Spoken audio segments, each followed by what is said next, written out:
Everything. Oh God, I hope not. Yeah, no, technical problem over, I think. Right, Lola Blank, Angry 2. Okay. Just have a listen. That song is awesome. Yeah. Yeah. Oh. So we're live. Say hello to everyone. Oh, for God's sake.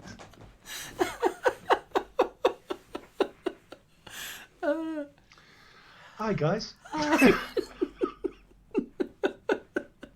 Well, I think we are live anyway. Everyone's just say hello to everyone. Yes, we are live. I'm looking at it now. Thanks for the warning, kid. It's all right, no worries. Welcome to episode 42 of Tales of the Ohm.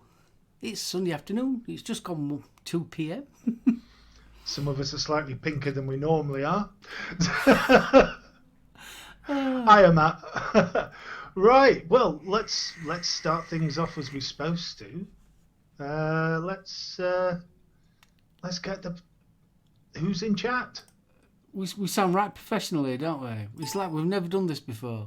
We haven't. It's the first time I've done this on a Sunday. Right, so we got Bill Nick, Bill Richards, good afternoon. Derek Grant, lovely to see you, mate. Gav, sorry to hear about your car, dude. I hope you get all that sorted. Gav had the unfortunate happening of somebody knocking on his door telling him somebody had pushed that were awful, that. Driver's window. Graham Spears, good afternoon. Hephaestus, good morning, sir. Hip hop. Hip hop. Good to see you, mate. Elizabeth Jones, lovely to see you. Simon, Master Baker, always a pleasure. Simon. Mr. Chandler, you keep those posts coming, brother, because he's putting up some cracking stuff in the He is, isn't he? The lovely, channel. especially with Doggy. Net Reality, how are you doing? Alan. Mr. Ayrton, good afternoon. Timmy. How you doing, kid? Oh, Stevie. Did you see his pipe? Did you see his pipe? That pipe is gorgeous. Oh, it's awesome. That is a beautiful bit of kit. I mean, like you said, you're going to lose some flavour because of the length of the stem. Of course, yeah. If you get chance, just check out. If you are lucky enough to be friends with Timmy on Facebook, just check out some of the pictures he's been posting. Absolutely stunning. And the mewe mod. Oh, I did have a look at that. Yeah. That is really, really nice. It's copper, brass, and wood. Really nice. That really did take my. Thank you for that comment, Hip Hop. BFG, clean shaven, look about 15. ID, please. I'm going for a beard. Bless you. Really going. Am I being lazy? Yeah, I'm being lazy. I'm going for a beard. No, I can't fault you. Jay Jerry, lovely of you to join us, mate. Cron, good afternoon. No, it's good morning for Cron, isn't it? Yeah, good morning. Sorry, Cron, good morning. 18650 mech pipe too. No silly little batteries here. Good man. No wonder it's got such a long stem on it. Yeah. Because the battery housing will go into the actual body of the pipe, won't it? That's right. Yeah. But it looks hefty. Yeah. You don't. I won't have an 18350 battery. Tetley. Hey up, dude. Right. Well, it's going to be a busy old show this week. We've got live juice tasting even for the Wick Liquor Karimu yogurt, which is the Miyako apricot. Looking forward to doing that one. Not only that, I'm going to be using it on me. I can't even remember what it was called. It's the Target, the new Target from Vaporesso. I'm going to be trying it on the Target MP80. I'm going to be trying it on that little devil. Now, for me, and I appreciate these things happen, but it looks very similar to a Vinci. He looks identical to a Vinci, to be fair. Now, Mark's tried my Vinci X, so I will be very interested to hear what he thinks of the draw. Remember Vaporesso's Target Pro?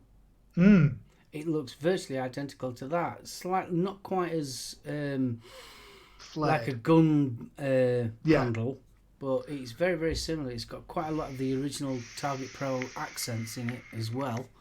And obviously that's your pod that comes with it, and that's kind of what it's going to look like. Which it's the screen... Yes, I know. Check out. I've got no atomizer. The screen looks awesome. Really do like that screen. I know it's not showing up very well on camera light, but it looks awesome. So I'm looking forward to trying it. To be honest with you. No, it's a really nice, clear. Clean. It's very clean. Yes. What else have we got coming up? We've got AK82. AK82. We've got an announcement for that one. Yeah. And the general shenanigans. Tom, bless you. Tom, hey up, buddy. Good to see you, mate. Yeah, it's been a funny old week in Ohm's Towers, hasn't it? Yeah, it has. Comprises of 2 wings about 7 miles apart. Yeah, things are a little bit up in the air, should we say? Yes, so if we lose our way, we will get back to it eventually. Nah. Darling. Nah. Oh, yes, we will. We'll just do a bit of a Billy Connolly and sort of meander around for a while. But, yeah, so let's start off. What young kid? What am I vaping on? I just can't put it down, which is the clutch. I absolutely love this little thing. Like I said on Thursday, I can't wait. I know that they're bringing out the dual version, and I can't wait for that. But I love it. Absolutely. I've had it on with the Zeus X on top of it, and it's sort of like I've just not stopped using it. It is just a brilliant mech. I just love it to pieces. So yeah, I'm on that. In there, I have got the coconut milk mixed berries with coconut. And to be honest with you, not that impressed. It's vapeable, yes, but the problem with it is that it's got like a cooling agent with it. I wouldn't say it's cool harder, and I wouldn't say it's menthol, but it's got this cooling with it. Now, because of this, it's killing the actual flavour of the actual berries.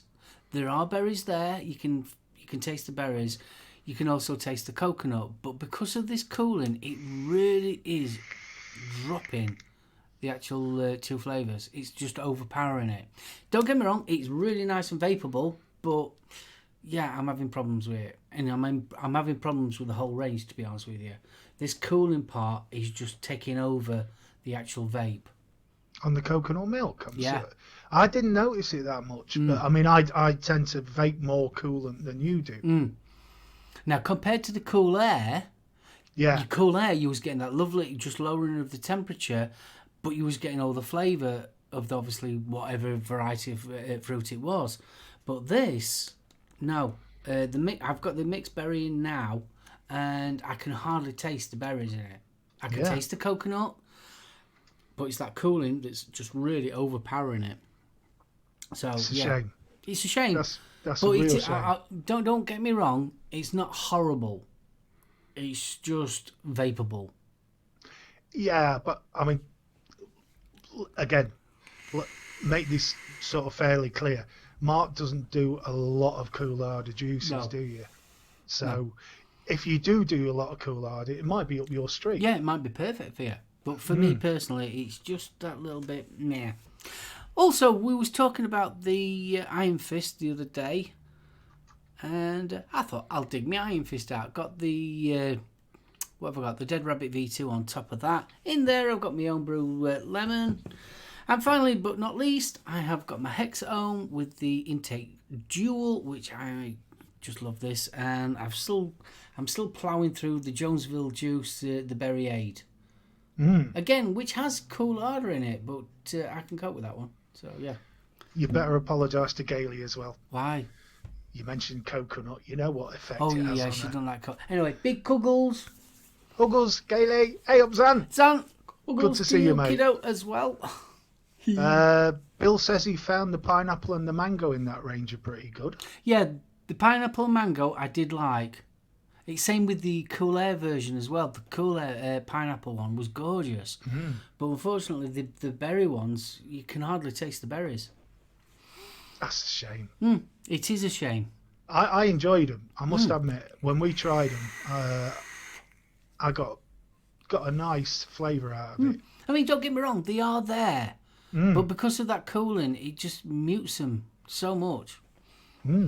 It could do with a bit more, a bit more concentrate on the old berry bit for me. No, fair enough. Yeah. So what are you on, kiddo? I am on, as per the Aegis X, with the Aegis X underneath, Sweetie range. Ooh. Very, very decent budget range of juice. This is the berry compote. When you say budget range, what price are they? I paid 10 quid for 100 ml of juice. That's good, that. I think it's normally around $12.99, but even so, it's not going to break the bank. If you like Contra, you will be hard pressed to tell the difference. Really? That good? That good. Really, really tasty. Then I've got the MPV 2 with the Kelpie on top set up for the juice testing later, and that's me. I've been ploughing away on the Aegis. So quick question for me. What is so special about the clutch compared to the SQs? Well, all the other SQs are squonkers. This is not. This is just literally a pure mech. Just show you on the inside. I don't know if you'll be able to see that. Literally. There's your battery, it's 21700. That's it. That's the difference. Normally the SQs are squonkers. So you've got the top side squonker, then you've got the normal 18650 squonkers from Signature Chips. But this is Dovepole, Signature Chips and Mike Vapes. Yep. So that's the only difference. And by all accounts, that in the middle of this year, they're going to bring out a dual 21700 mech. It's just pure mech, and I just love it to bits. It's one of those devices. You stick the battery in, you press the button, it works. It works. It's so. What I like about it more than all else is that it's easy to clean, it's easy to maintain, and it's also got a locking switch as well, so you can shove it in your pocket, not worrying it's going to fire. Yeah, definitely.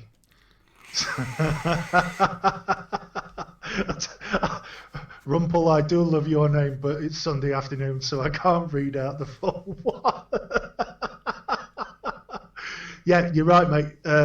Mark's just said the same thing. The Coolharder's muting the flavour, which is a shame because it's good flavour. It's got some good I mean, don't to get it. me wrong. It's just a shame, especially on this one. The pineapple was fine. The pineapple was gorgeous. I really like that one. I preferred the Cool Air version. Because even though the Cool Air version is virtually the same, it's coconut and pineapple. And that one was coconut and pineapple. But for some reason on this range, the cooling side of it is muting the actual main flavours.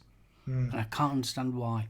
Whereas the Cool Air, it enhanced it. Yeah, it did. It just lowered the temperature. It wasn't like a menthol or an ice. It just lowered the temperature just that slightly. So yeah. Oh, Ben's not happy. Squonkers can go jump in the river. The top sheared off my refill bottle this evening and dumped 30 ml of juice all over my mod and the desk. Ouch. Not good. Not good. I tell you one thing, I must admit, I mean, I'm getting mega tempted to get the SQ topside.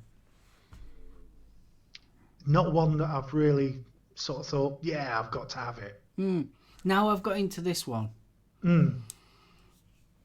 I am tempted. If there was one I was going to go for, it'd probably be a double barrel.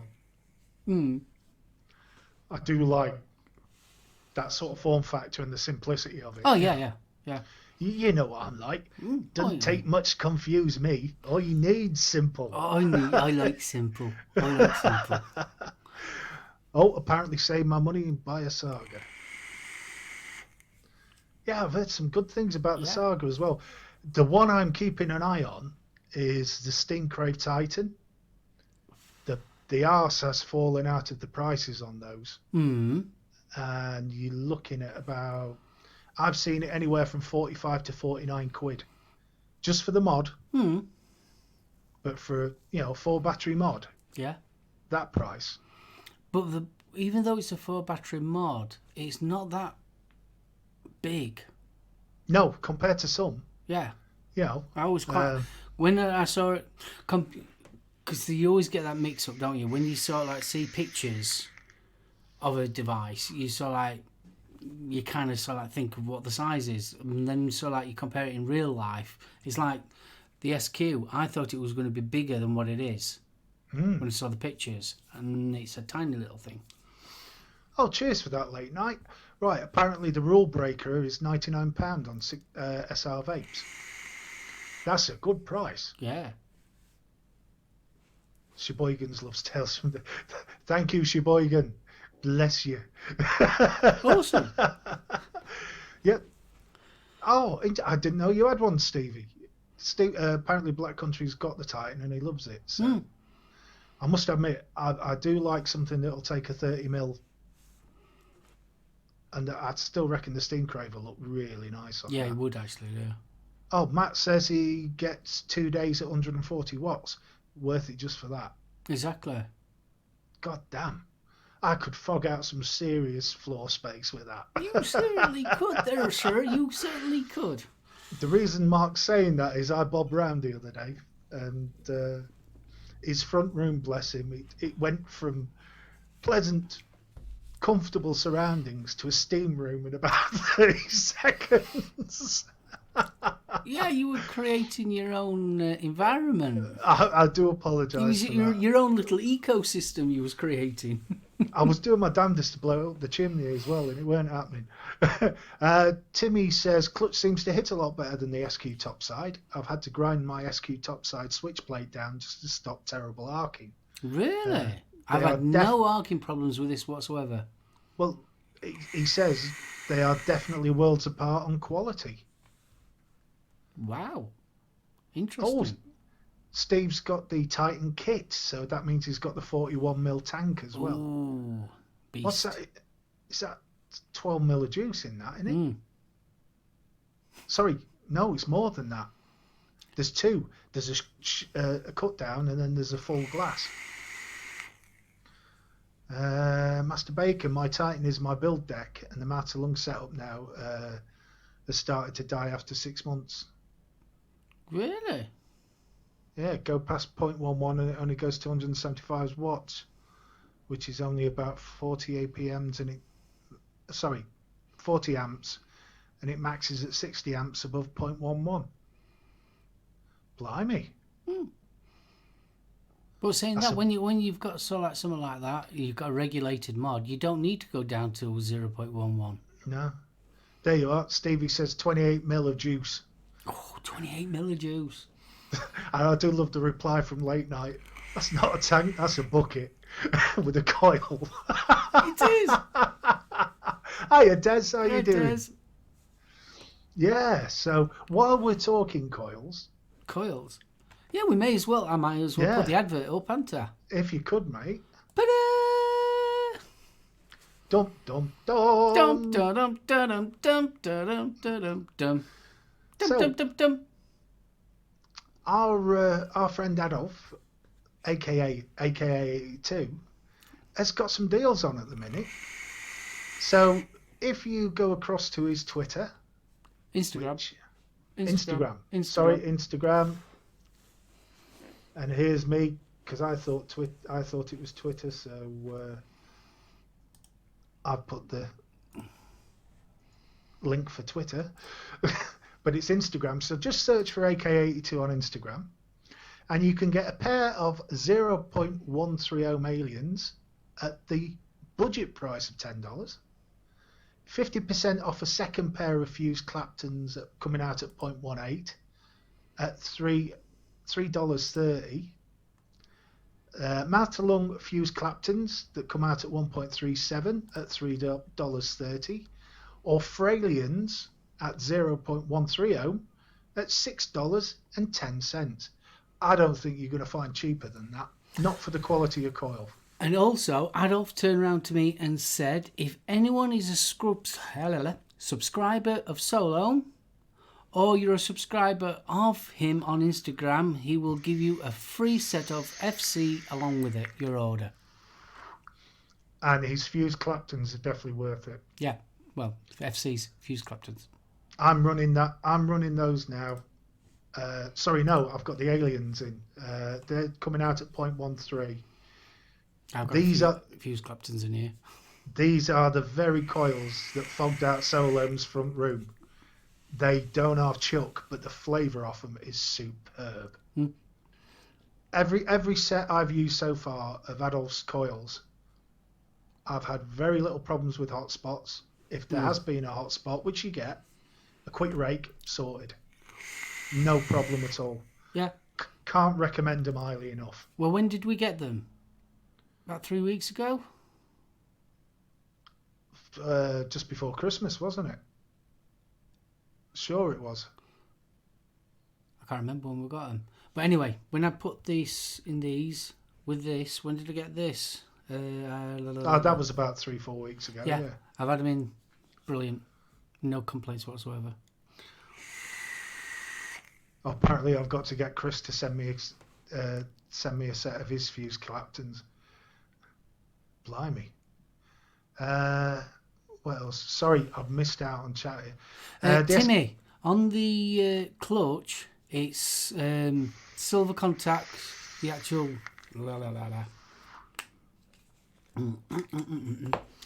This piece here, that's that piece there that goes along the sides, that is silver.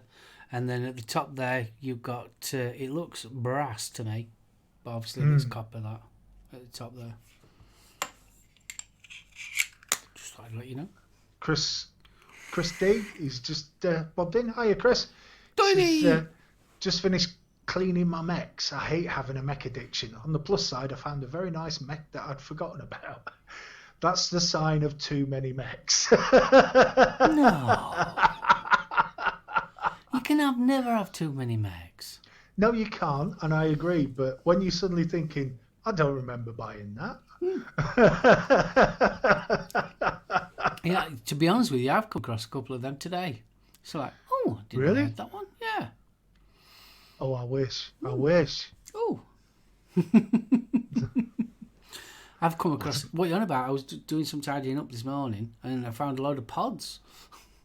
Oh, God. Load of them. I want about 15 or 16 of them. Bloody hell. So, that's blasphemy. Too many mechs. Exactly. I did wonder who'd get in there first.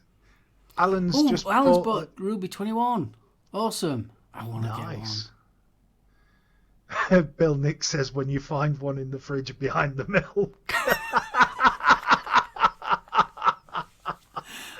Oh, thank you, Bill. That's brilliant. When I were cleaning out from my last job, I had my cupboard, and I always used to keep a load of spares in there, spare wire, spare bits and pieces, spare batteries, and all that kind. I ended up finding 3 mechs, 4 RDAs. Oh, I'm on about old ones. I found the what were it called? The little one. Oh, my brain's gone dead. I can't think of it. The little tiny one, about that big. Anyway, it was the one that came with when you bought the kit for the Noisy Cricket version 1, the upgrade switch. Well, it came as a whole mod. Simple. That's it. Right, simple. Yeah. So it was virtually identical to the simple mod. And I had that in there as well. I thought, oh, I hadn't seen that one in a long time. Mo, good afternoon, sir. Helicopter!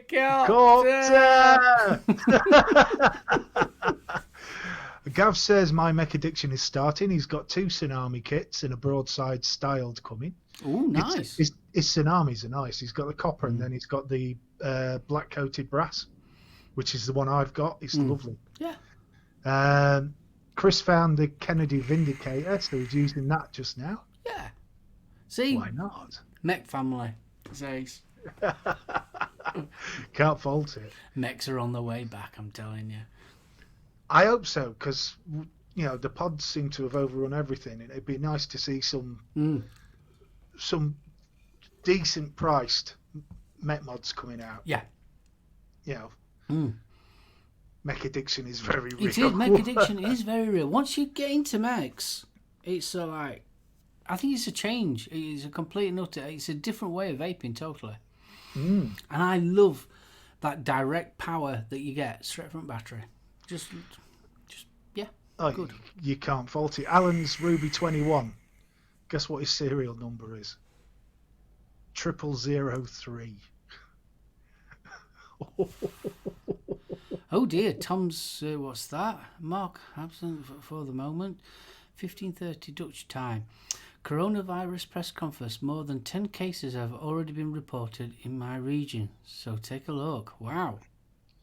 Well, just before we came on, I got a notification from the Beeb. Apparently, there's 35 now confirmed cases in the UK. So I don't think anywhere's going to get away from it. No. So it's World War Z, isn't it? Oh God, I hope not. No. No. It's the start. World War Z. Bloody hell. Well, I'm screwed then because I look nothing like Brad Pitt. Yeah, I know. Yeah, but I'm pretty hot.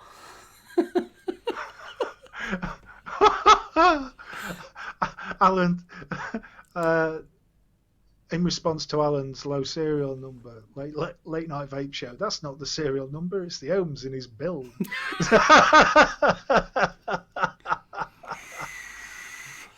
Oh, bless. This is it, Bill. If regulated ones do die off, your Met mod, as long as you look after it, It'll last you forever. Yeah. I mean, as good as mods are, I mean, don't get me wrong, there are some mods out there that is going to last you a few years, but eventually... Yeah, it's going to die. The board's going to die, the chip's going to die, whatever. You've got a nice brass tube in your hand. Bit of switch maintenance. I mean, I've got mods on there that are blooming, 5-6 years old, and they'll work fine. Too right. Right, well, should we get on with a bit of news? News time. Right, from Planet of the Vapes, Brits worried by vape news. It's a bit late to the party, I think, with this, but there is some interesting insights in this one. This was posted on 27th of Feb. Despite the British vaping boom, a study conducted by the vaping retailer Electronic Tobacconist has found the smoking and vaping public is put off using electronic cigarettes due to its negative portrayal in the media.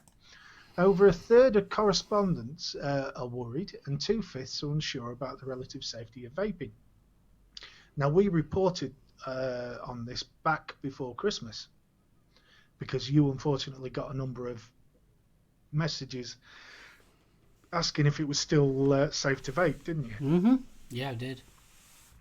Which is probably some of the worst messages you can get when you're doing what we do on YouTube. You know, because you're trying to help people and then you're seeing the impact that bad journalism's having.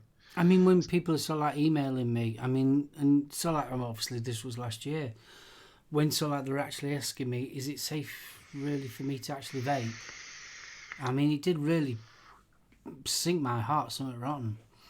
Before we go any further, fist bump for Dean. Dean, how you doing? Bill,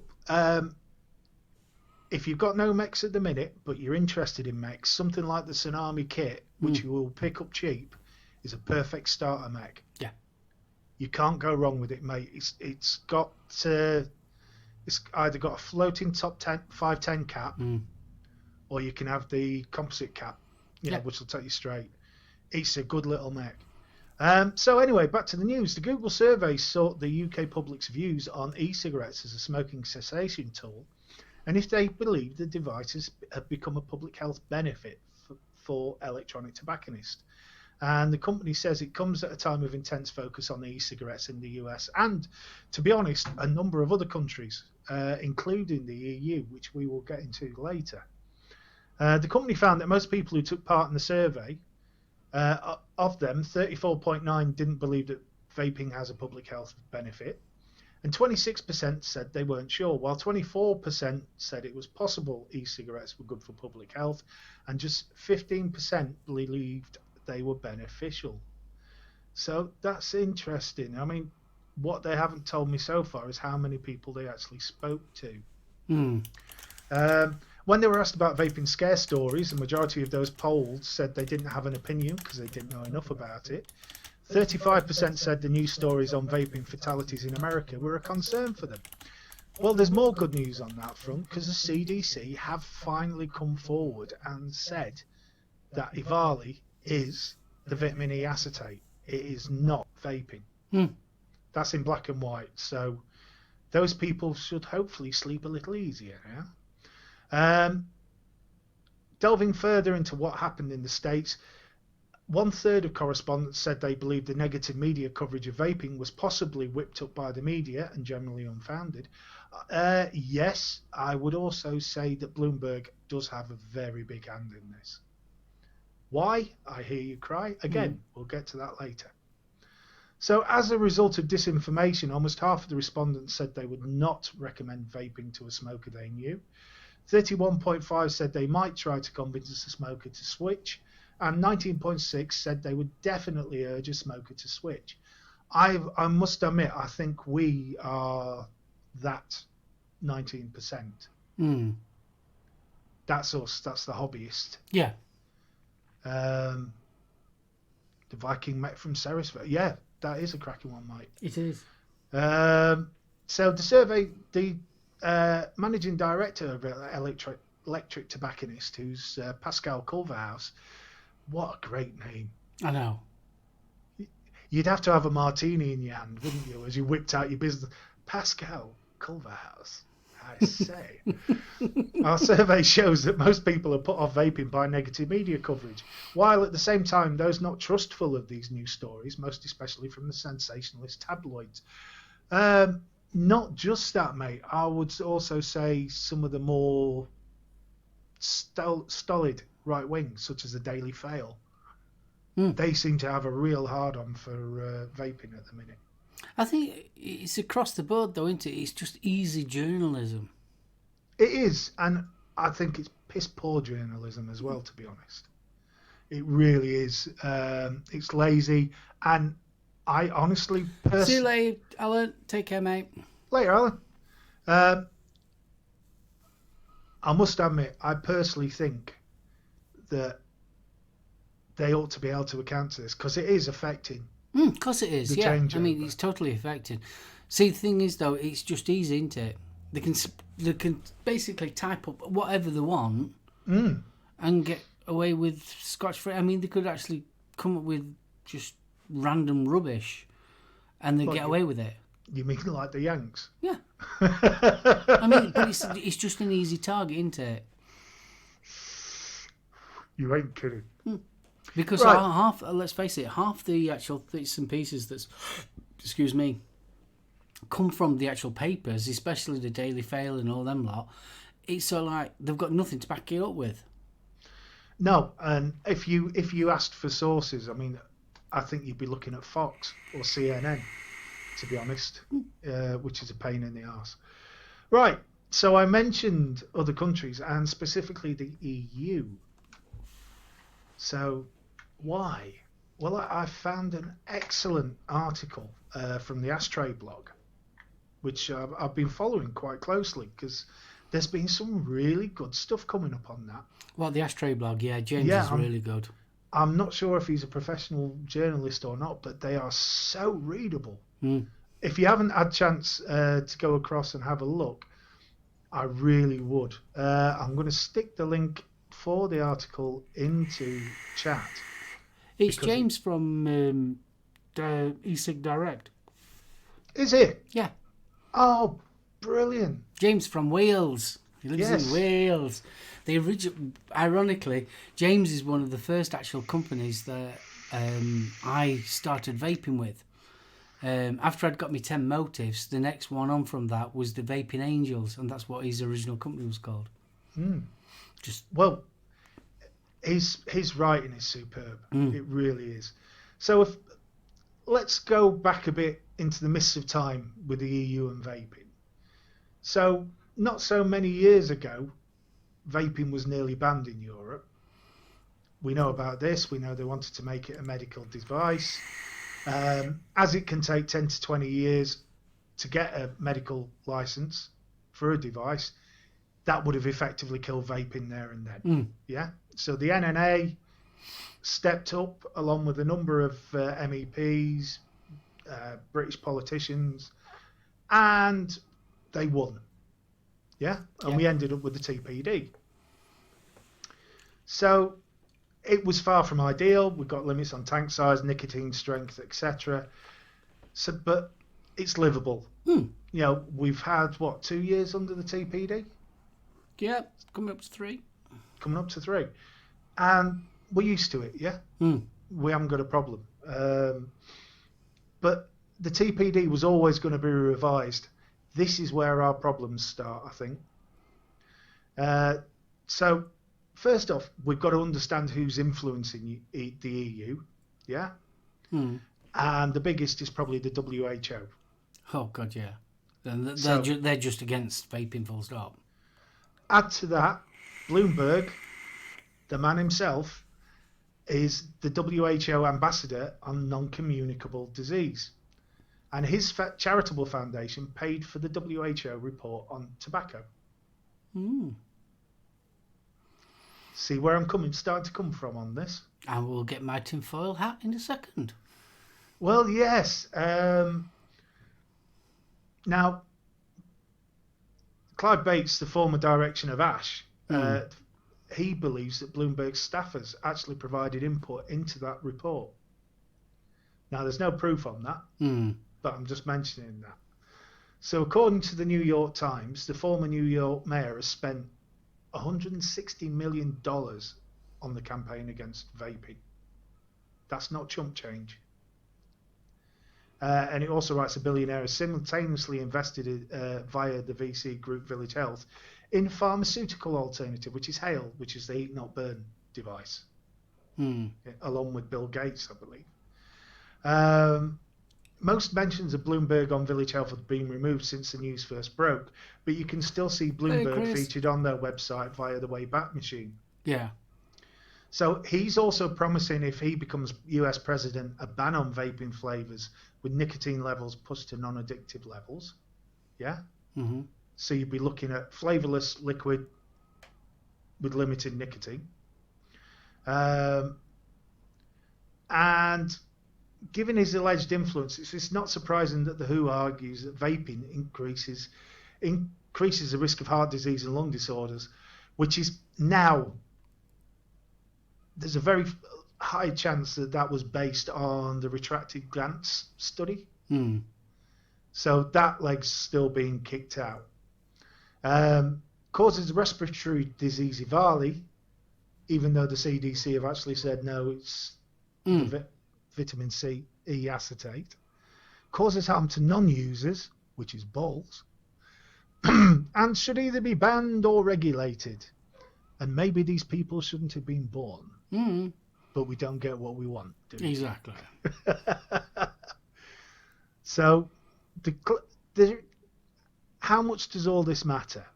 Well, a clue from the TPD2 Recital 7, which says, legislative action at union level is also necessary in order to implement WHO Framework Convention on Tobacco Control. the FCTC of May 2003, the provisions of which are binding on the Union and its member states. So unless that wording gets changed, if the WHO decide to change that framework, the whole of Europe's tied into that. That's going to be interesting, what we was not being part of Europe. It is, but it's still not very clear about whether we're going to follow TPD or whether we are following a bastardized form, if you will. Well, we're already doing that now, aren't we, anyway, because we've got the TPRP.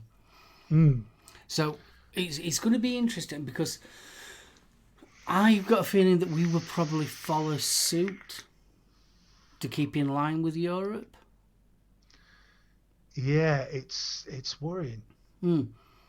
That bit's worrying. Now, what you've got to remember is, as Mark's just said, we're no longer part of Europe, so we don't have any MEPs at that table. No. We're going to have to rely on Germany. So, even after our full exit, depending on the outcome of the extremely complicated Brexit negotiations, we could still be affected by these rules. Oh, yeah, of course we can. Yeah, totally. Now, the TPD3, the EU apparently is already currently polling members for feedback on the current TPD. The report needs to be finalised by May next year, so that's 2021. But the EU's position on future legislation will also be determined at the WHO COP later in 2020. Unfortunately, I'm not sure what the COP is. God knows. Brain's gone dead.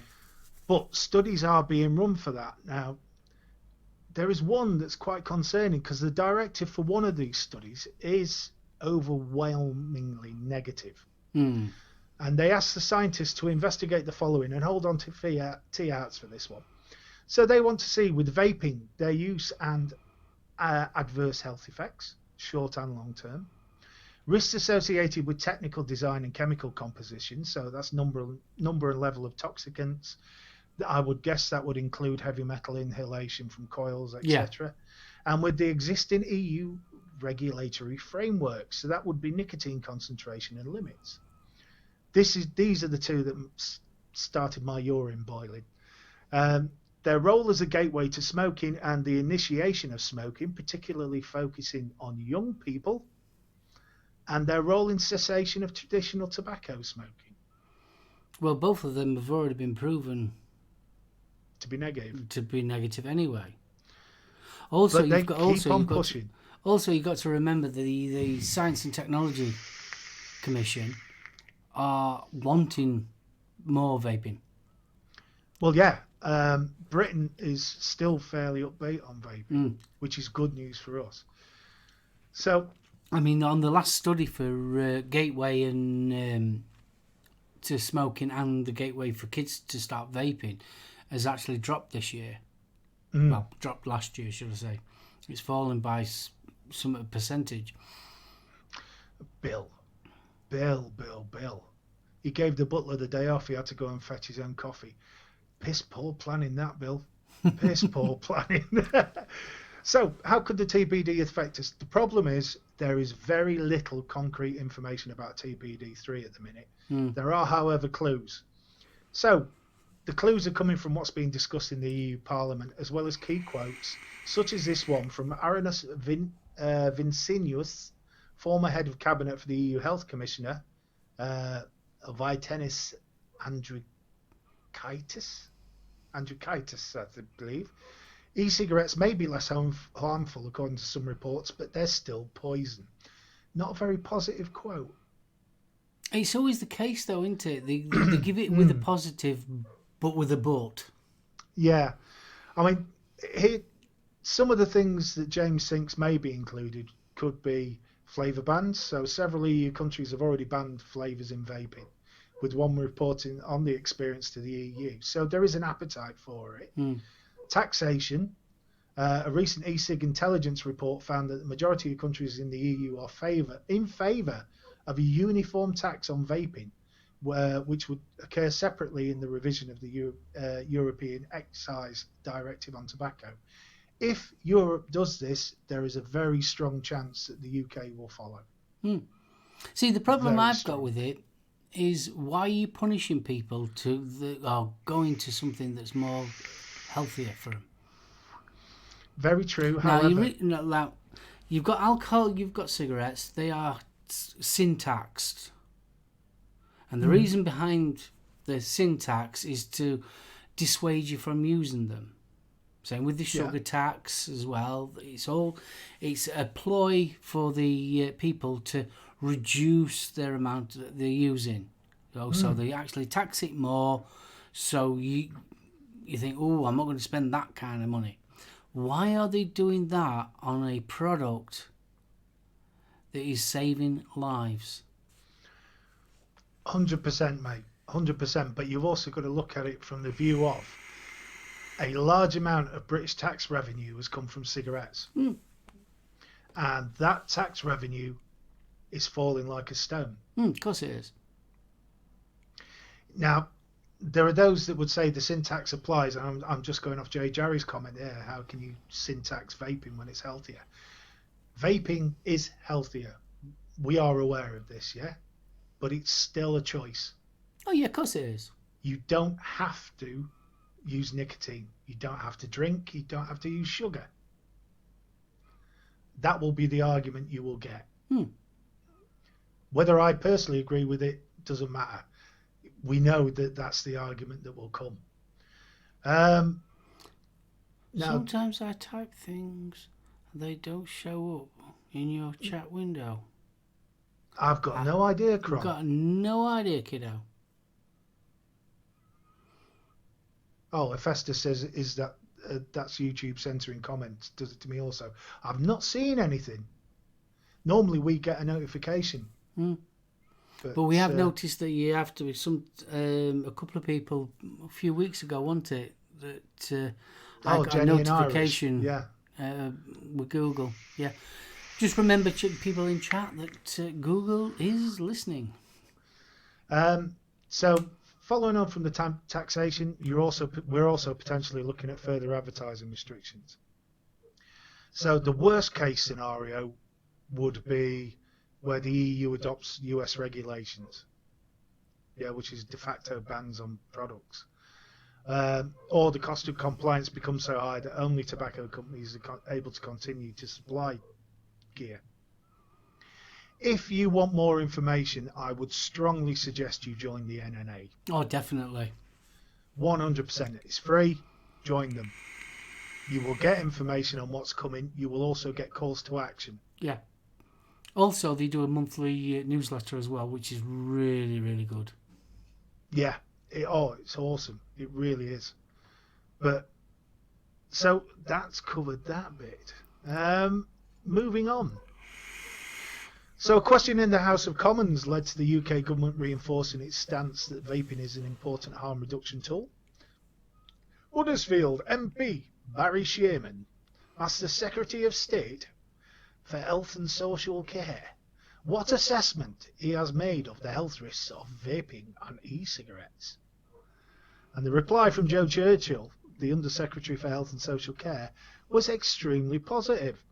And I think this is something we ought to be shouting, because we don't see these positives reported. No, you very rarely see a positive. So apparently it remains the goal of the government to maximise public health opportunities presented by e-cigarettes to reduce smoking whilst managing risks. United Kingdom regulated e-cigarettes are far less harmful than smoking, but they are not risk-free. Excellent wording. Research shows e-cigarettes are an effective way to help some smokers to quit. Whilst experimentation with e-cigarettes is not uncommon amongst young people, current and regular use remains low. E-cigarettes in the UK are tightly regulated by the Tobacco and Related Products Regulations 2016 and the Nicotine Inhaling Products Age of Sale and Proxy Purchasing Regulations of 2015. These regulations aim to reduce the risk of harm to children, to protect against any risk of renormalisation of tobacco use, and to provide assurance on the relative safety for users.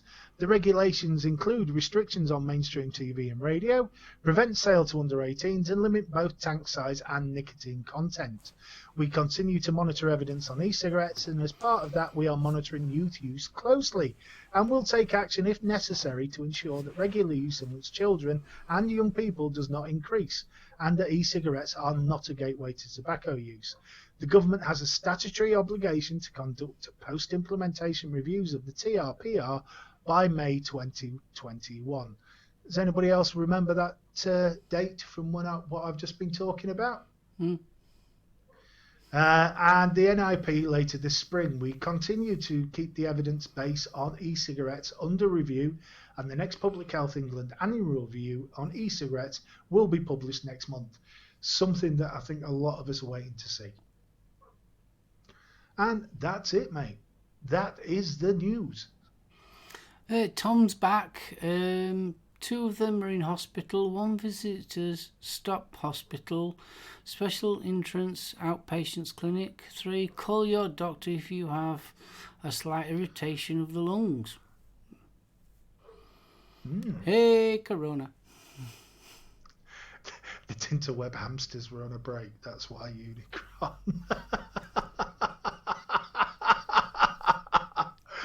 Oh. Well, carrying on from what you was actually saying, I've heard little rumours regarding TPD3. Quite a few of the old ideas from TPD2 are coming back to light. One is closed systems, and that includes your battery, and it's especially more so your battery than anything else. They're wanting the battery side of it to be closed. God, I hope not. So it's all internal. They're wanting internal batteries. So do they not appreciate the fact that that's potentially more dangerous than having? Me personally, I'm not a fan of internal batteries. Full stop. I'm just not a fan of the internal batteries.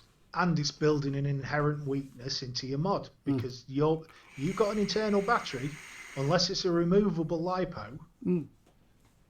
As soon as that LiPo's dead, you're gone. Yeah, absolutely. Your mod's finished, unless you can actually take the actual LiPo out. Now, if they do start taxing devices, I can see why they'd want to do that, because they want the turnover for the device to be quite regular. I agree, Bill. Closed systems are more risky because people charge them with phone chargers. They've got a short life expectancy anyway. I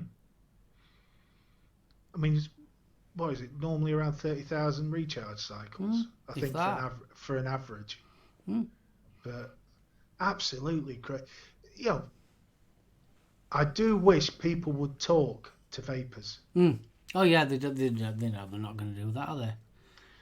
No, it's these people that don't smoke, don't vape, that set all the rules. Look, I'm not going to talk to. Let's be right. I'm not going to talk to somebody that's been married for 40 years. To a woman about gay rights, am I? I'm going to talk to somebody who's gay.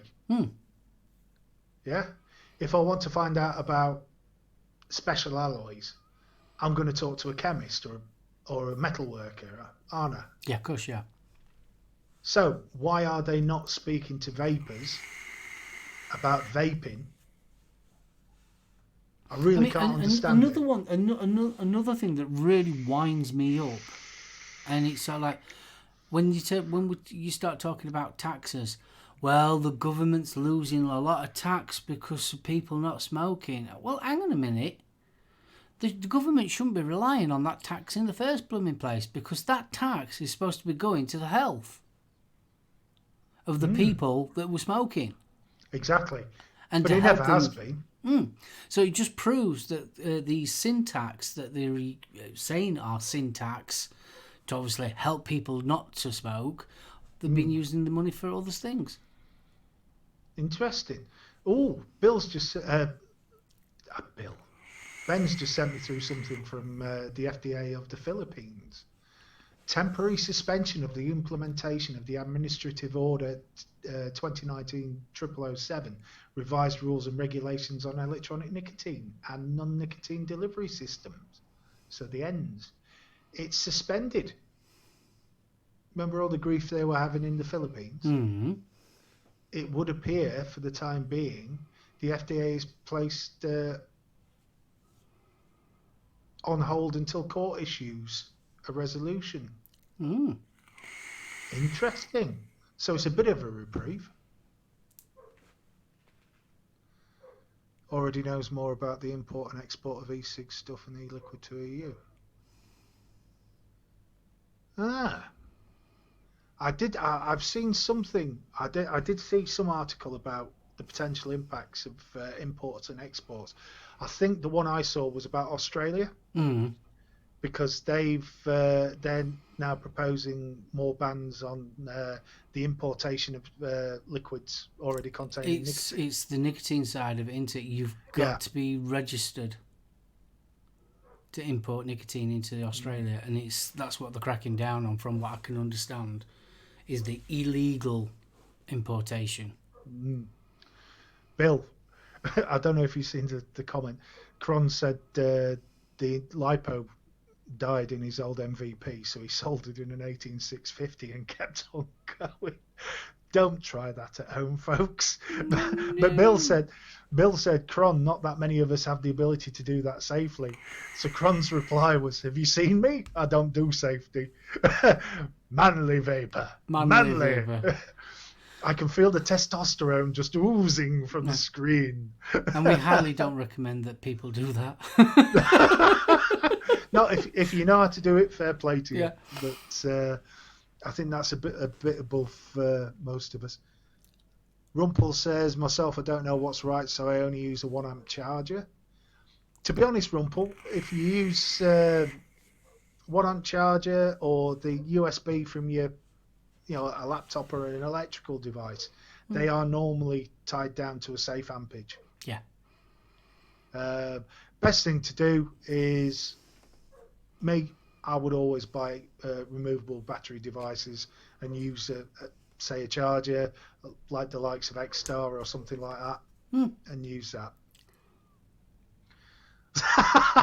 Thank you, Cron. The comments in chat do not reflect the ideals of the show.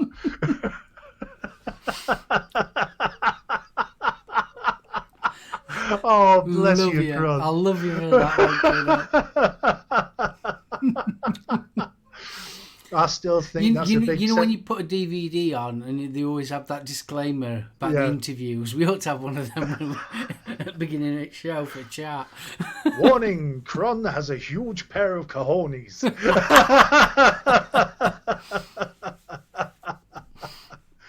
The improvement in the health should ultimately offset the losses, as the NHS is not dealing with so many smoking illnesses. Totally. Bill, that is very true, but that is a very long-term target. Because if you look at it, we've got an increasing aging population, and we are still mopping up now the effects of smoking from decades ago. Yeah, of course. Yeah. And that mopping up from decades is going to carry on for a lot of years. You ain't kidding. I mean, because let's face it, even people like ourselves, we used to be smokers. Oh, yeah. And because we smoked doesn't mean that in X amount of years that we're not going to have a problem because we smoked. Even though we're on vaping now. I've already been diagnosed with the early stage COPD, so, So that... What? Cron's last comment, no animals were harmed in the fixing of my mod. Oh, bless you. I'm sure you could have stamped on a hamster once you've done in a fit of joy. We don't approve of stamping on hamsters either. People in chat may appear dumber than they actually are. Oh, for God's sake. Already has a new law for e-cig stuff or e-liquid in the UK. Nothing's been technically agreed yet, has it, Mark? No, nothing at all. Not No, one we've got bit. the TRPR, but that's about it. Yeah, we haven't changed since last year. Nothing, and I don't think we will see anything until we're definitely 1,100% apart from the EU. The trade negotiations are going to take priority over any legislation.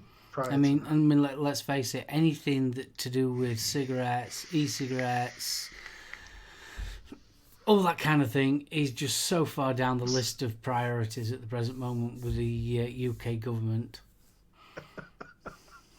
Oh, you ain't kidding. Right, well, it's that magic hour, the 3 o'clock point. It is. Are you ready to treat your taste buds? Right, I better start wicking up, ain't I? So what, while on camera? Yeah, yes. Oh, we can tell it's 3 o'clock. Thank you, my darling. My beautiful wife, Mrs. Good SoulOhm. afternoon, Jan. Hello. Everyone Hi. say, you can say hello. Hi. Hello. Hi. Oh, Your little voice was on live on chat. Does it? Yeah, because they can hear you.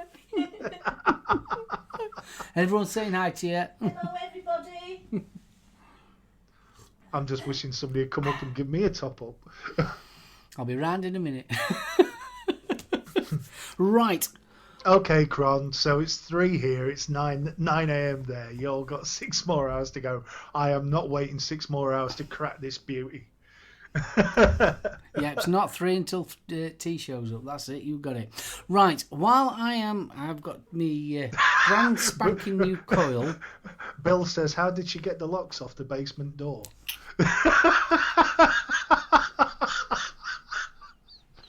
I say, old chap. Well, what I was going to say is, right, I'm going to moisten my coil. So while I'm moistening my coil and setting my thing up, do you want to tell everybody about the Wick liquor? Yes, I better. You can tell them all the profile and all that good stuff. Right, so the Wick liquor. We've been championing this for the last few weeks. And mainly because it is such an astonishing range. Came across this in It's Not Smoking in Retford, but I know TVS in town is also... Yes, TVS has got it as well. TVS has also got it. So what we're looking at... I'd just like to mention as well, at TVS, it's flying off at shelf at the present moment. It is superb stuff. The 3 flavours you have is the Miyako raspberry, the Miyako forest fruits, and then you have the Miyako apricot, which is the one that we will be trying today. So they give you the spiel, which is the rich and ancient mythology of the bamboo cutter, helps to unveil the act of innocent discovery, giving birth to the Currymore yogurt by Wick Liquor. It's a maverick triple flavour range of hyper creamy fruit yogurt creations, which has been secretly developed to transport you to the vibrant island of Miyako. Enveloped in thick and complex layers of luxurious Currymore shoe, these mind-altering fruit bases have been forged in a cauldron of clandestine alchemy. Whoever wrote this was on drugs. I'm telling you, the geezer that wrote the actual flavour descriptions was off his tits. It's completely wild. What you are looking at is a yogurt, think shoe puff, yeah? You know you normally get the shoe like cream puff. Easy tiger. Shoe puff. Shoe pastry filled with fresh cream, yeah? Think that, but it's a very thick yogurt flavour with fruit and the shoe pastry undertones. I must admit, I don't get shoe pastry off any of these. Didn't you? By a huge amount. On the raspberry one that we did, I did, but you had to get that temperature fairly high up to get that shoe pastry. I followed Paul's advice and took it up to 65 and just got a hint of the bakery. So what you get from the raspberry is a very, very tasty raspberry syrup mixed with this very creamy yogurt. It's an 80/20 PGVG. It does give you a really luxurious mouthfeel. Absolutely fantastic. And also to mention that the bottles have tamper-proof seal, child-proof cap, and on the sides it has all the information. You've got it in English, Dutch, Espiano, French, Germany, and Italy as well. What I have noticed is there is no age restriction on this labelling. Yeah, there is there. There's no I noticed this the other day, and I was just checking other bottles of juice I've got, and out of probably 10 bottles that I checked, empties and fulls, there was only about 4 or 5 that actually had the 18 with the cross through. I mean, it tells you obviously it's 0 milligrams of nicotine. It's a 50ml bottle. It's got the born date and best before date as well. Which I think is impressive. It's also got the manufacturer's information, even down to the address, telephone number, and website as well. And comes in the usual wit liquor design as well. But yeah, no age restriction on these. There is a slight difference if you look at the border. Yeah. Now, on the Contra and the other flavours, Boulevard, Deja Voodoo, etc., that border is also backed in white. On the yogurt range, it's always a clear border. Yeah. So it's a very simple way of spotting it on the shelf to see which range you're actually looking at. Right, are we ready for the knuckle? The knuckle. Let's go for the knuckle. Do you want to go for the nose or the knuckle?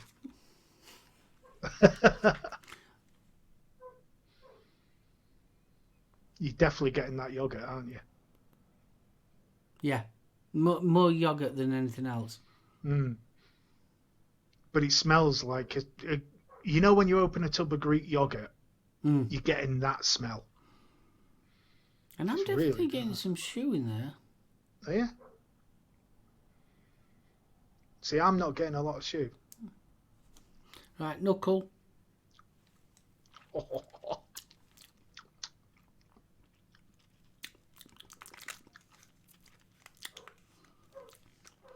Apricot's coming through there nicely. Not overly powerful though, is it? No, it's not overly powerful. No, not at all.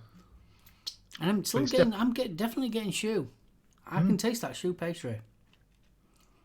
I'm getting something. Oh, I'm looking forward to this now. You definitely you can feel the richness. You can in your mouth because of that 80/20. 80/20, so it's rather thick. So I'm hoping this is going to wick all right on this. It should do because they're quite big holes for the juice to go in. So yeah, it is rather gloopy. Now both of us have had this steeping for a week, so yeah, it's been over a week, isn't it? Well, mine has. Yeah, it's been over a week. You gave me last Thursday. Last Thursday, Friday. Last Friday, I think, when I bobbed round. Yeah, because I was at Redford. Yeah. So. Or is it a slipper? Right, are we going for it then? Let's go for it. Go on then, I'll let you go first. All right.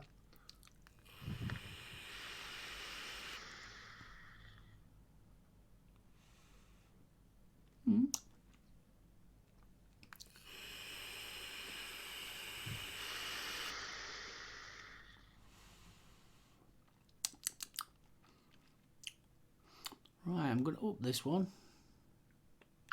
because it says to go to between 45 and 60 on this. So I'm at 45.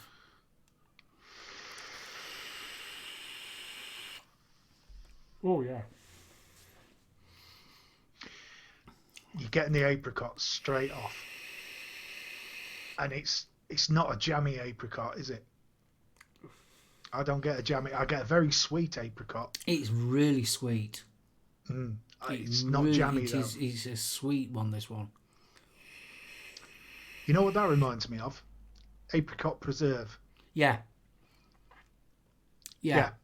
It's not jammy. No, but it's like a preserve, yeah. Yeah. Which is kind of like a jammy. well, syrup, apricots in syrup. Yeah. That sort of sweetness. Yeah. Yeah. The shoe's not coming out as strong as the raspberry one for me. I'm not getting anything. But that yogurt to me kind of reminds me of a cross between a yogurt and a cream. It's a very, very thick, creamy. Who was it that, Muller, the Muller corners? You used to be able to buy just pots of the Muller yogurt. Yeah. It's and not that's quite. What it reminds me of. It's like it's almost like it's got the thickness of a Greek yogurt, but it's quite sweet. Now, I don't know whether it's got the flavour of the Muller corner. And I think that's the best way of describing this. It is like a Muller corner, because if you've got an apricot Muller corner, that is more like a compote-y mix. It's a syrup. It's a mix of the apricot and syrup. So that's what you're getting with this. And it is delicious. It really is delicious. I've tried some apricots and they've been very sort of chemically. I mean, I've only got this at 45 watts. I'm impressed it's ploughing through that. Yeah, that's wicking up lovely.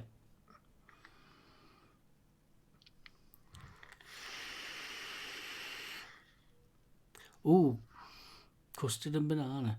Ooh, yes. J. Jerry, I would recommend any one of these. Timmy's tried the fruits of the forest. The fruits of the forest, I found a lot of red berry in it, but there's a blackcurrant undertone that runs right the way through it. And that blackcurrant just gives it that little pep. The raspberry, if you like raspberry, you are not going to dislike it if you're into your yogurt. Is this leaving like just at the back of the tongue, a little bit sweet? A little bit sweet, a little bit of acid. Not a huge amount, but just a little bit of sweet. It wouldn't stop this being my all-day vape, though. Pardon? It wouldn't stop it being my all-day vape. No, it wouldn't stop me from it being an all-day vape. I think this would make me a little bit dry, though. I think I would need to drink a lot more. It's one of them ones, because it's quite sweet. What it's going to be like on the coils is going to be interesting, because this seems sweet, a lot sweeter than the raspberry was. The raspberry and the fruits of the forest, I didn't find any worse on coils than 90% of juices I use. Certain juices I use, I can guarantee I'm re-wicking in 2 days. Yeah? The raspberry and the fruits of the forest, it was a week before I had to clean the coils and re-wick. Acid! Acid! Timmy says he's got the raspberry one in the cupboard and he's looking forward to trying that one next. You are in for a treat, Tim. So far, I mean, I haven't tried the fruits of the forest, but the raspberry I prefer than the apricot, even though the apricot is really nice. It's my least favourite out of the range, but when you consider that the other two I've given 9.5s to, yeah? Do you want to do scores? Out of 10? Out of 10. 0 being Zebra, 10 being Rochford Project. Oh, I'm going to give it a 6. See, I'd give this an 8.5. I really enjoyed this. Me personally, I've kind of got like, if you imagine that's central, that's mega sweet, and that's not mega sweet, and in the middle's my point. It's just that bit too sweet for me. Yeah, I don't mind the sweet juice. For me personally, I'd rather the raspberry. I think the raspberry's got that nice, it's got a nicer blend, whereas this one, I'm getting too much sweet. I'm getting that, it's a very sweet juice. I could use it as an ADV, but I think after maybe 5-6 days, I'd be thinking, I need something to calm that sweetness down. Yeah. For me personally, I think it's a little bit too sweet. But the fruits of the forest and the raspberry, I can't recommend them highly enough. Really can't recommend them highly enough.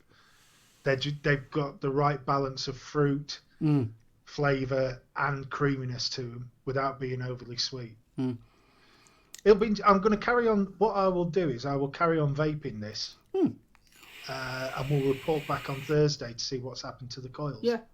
All right. Well, I'm going to be using, obviously, the Target PM80.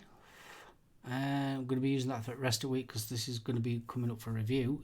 When I do reviews, this is going to be coming up for a review. So this is literally the first time I've tested it. So, yeah. So what do you think? Good draw? The draw's lovely on it. Yeah, you've got no control over the draw, but for a direct to lung, yeah, it's all right. It's spot on.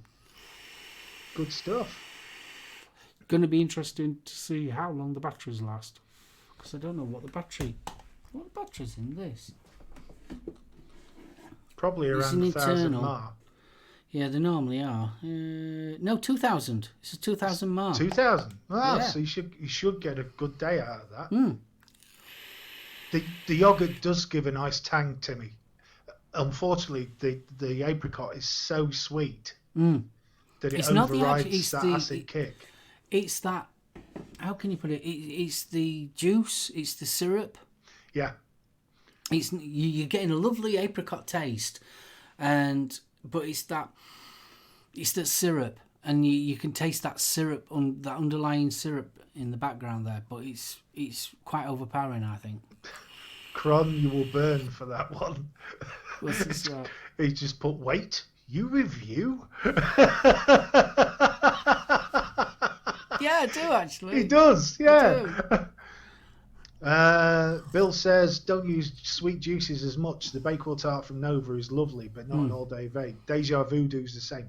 I can vape Deja Voodoo till it comes out my ears. Yeah, it is a good one. I love it. Same with Boulevard, to be honest. Contra, I find, can get a bit sweet sometimes, but it depends on my mood. How can I get one? Name of the e-liquid. The e-liquid is Wick Liquors. Wick Liquor. And it's the Kurimu range, which is pronounced. If you was doing it in Japanese, it's basically creamy. So it's Kurimu, according to Wikipedia, on how to pronounce it. Just Jay Jerry's just asked, are you getting a sour yogurt? I wouldn't say no. I would say you're getting a creamy yogurt. Yeah, there's a hint. There's a little hint. But you're not getting that nasty. Some yogurts, you sometimes get that curdled milk flavour. You're not getting that. And you're not getting that at all. Think Muller Corner. Yeah. You're getting a very similar flavour to that. Yeah, Bill, I'm the same, mate. I mean, Wick Liquor have some fantastic juices out there. I mean, yeah, they do. Dean was reviewing them back in 2016. Yeah. Deja Voodoo, I love that juice. Oh, too right. That coconut husk, it's just It is. Don't get me wrong. Gaelic. This is. If you're into a sweet juice, there's nothing wrong with this at all. But for me personally, it's just me. Everyone's different. Me personally, it's just that little bit too sweet. What would you class it as? A compote? Muller Corner. What would you actually class the fruit side of it? Yeah, compote. A compote. It's the compote side of it it's the sweetness of the compote that's overpowering the yogurt as well. Which is a shame because they've got the other two absolutely bang on. They really did.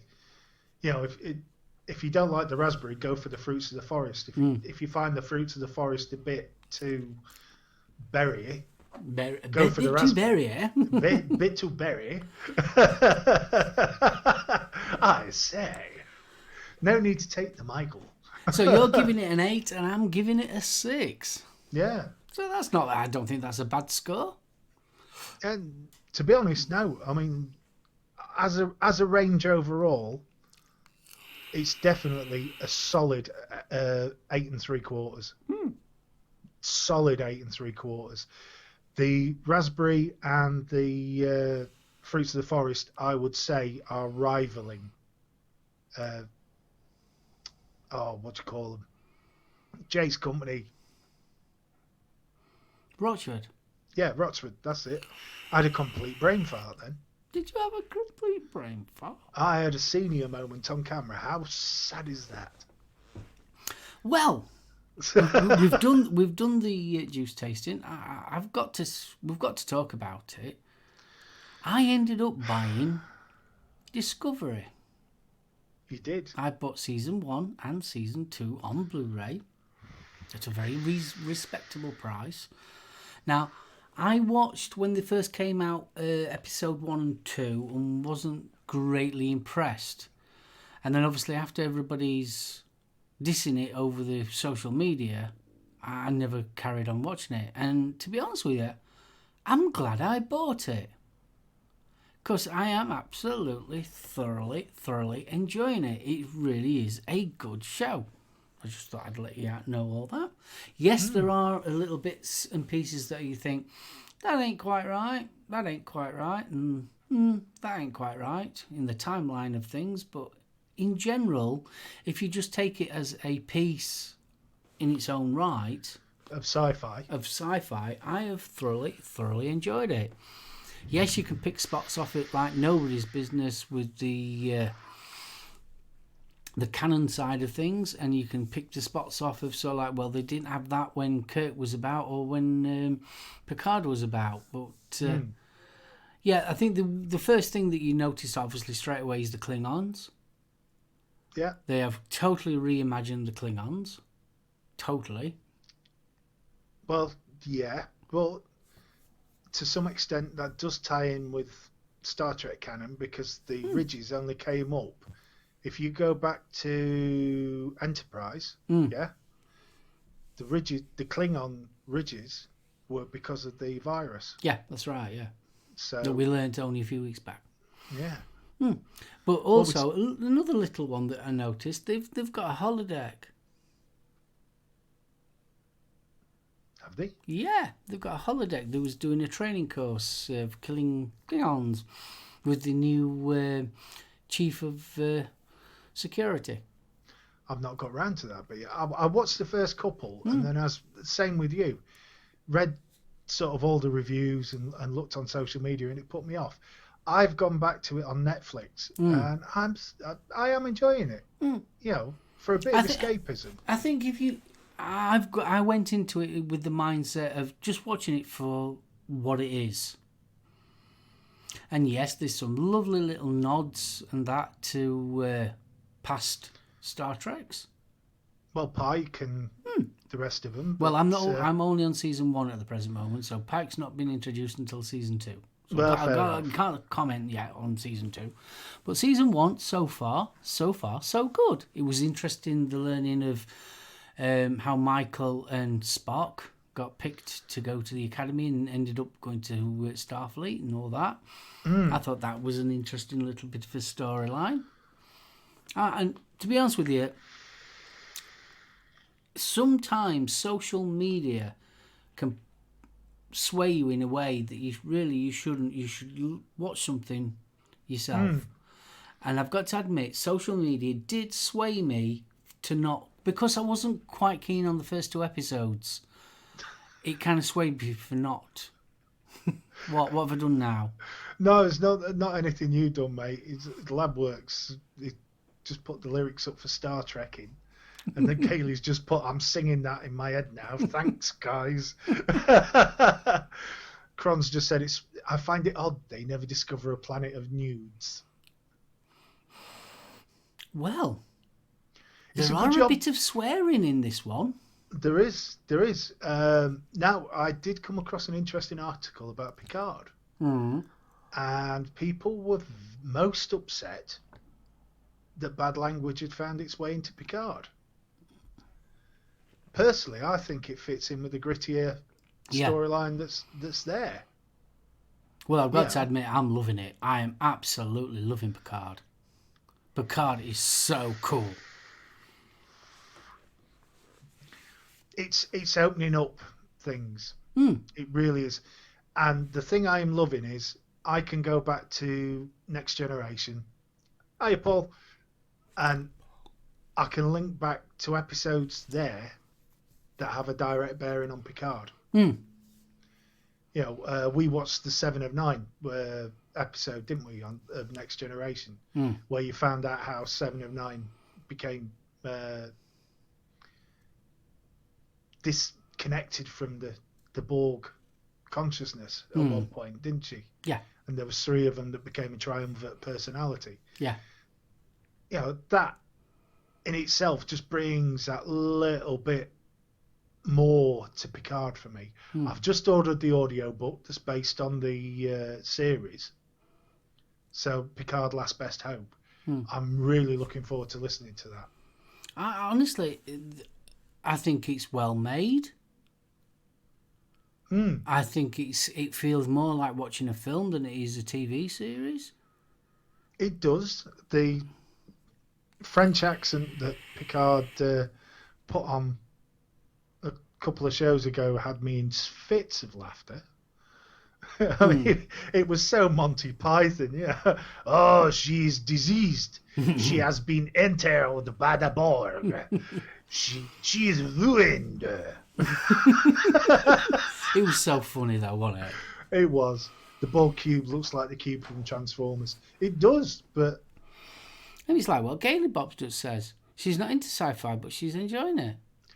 The thing I find about Picard is the sci-fi element is secondary. The character element, yeah, that's the primary driver, and he's pretty good. Bill's not bad for a Sheffield lad, though. You're not kidding. Oh, that's it. Daryl's just put 35 have coronavirus, now tested positive in the UK. Second person died. Gonna happen. It's going to happen. It's inevitable. Hello, Mr. Borg.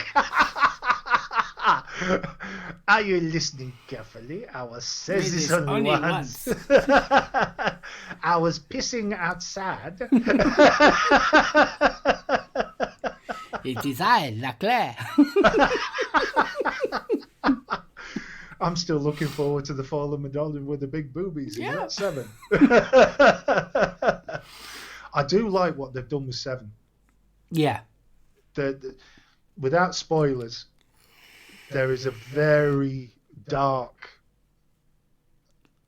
period between Voyager and Picard for 7. Oh yeah, hell of a lot. And it has opened up that character so much. Do you think that is a ploy for another offshoot? I could see one. I don't think it was an intentional ploy, but I can see fans wanting one. Because I think so as well. Because it's sort of like that is a whole story that could really be developed, especially after Voyager. Too right.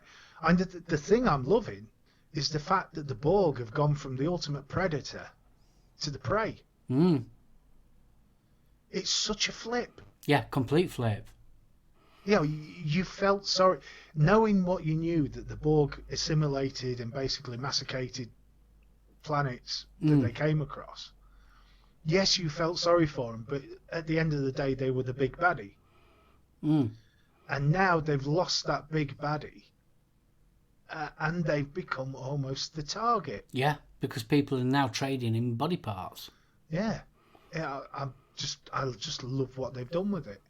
Not everybody's going to agree with it. I fully appreciate that. But not everybody sat on my sofa watching it. I am. Yeah. Well, it seemed like with me with Discovery. I mean, I didn't carry on watching Discovery because like everyone was saying how bad it was. And like I said, the first 2 episodes I watched, I wasn't quite keen on. And then I rewatched them again. And I thought, oh, sorry, I'm just going to buy the Blu-rays. And I got them at a good price. So, yeah, I've been thoroughly enjoying using it. And quite a few of the episodes that I've been watching are classic Star Trek style-esque episodes. I must admit that It is. There's a few dodgier points towards the end of season 1. Sorry?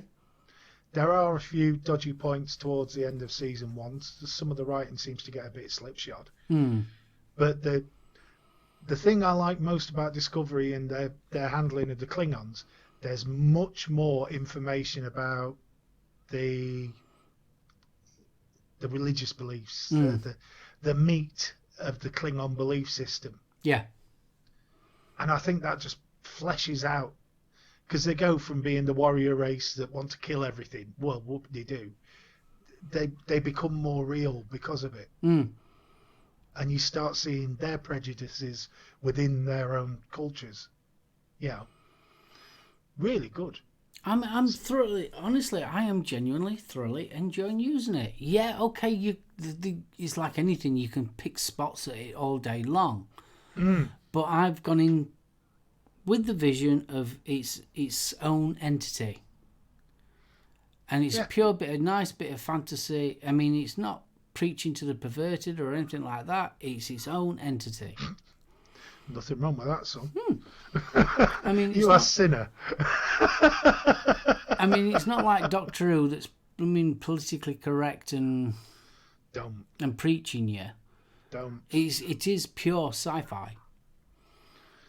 Well, yeah, and I agree with you. It is. I think we're going to have to talk about that.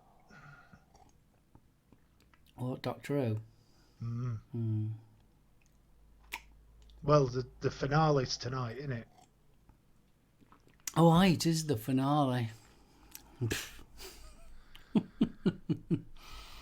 I think we're going to have to talk about it, because as a series on the whole, we had so many high hopes for it, and it just failed to deliver again.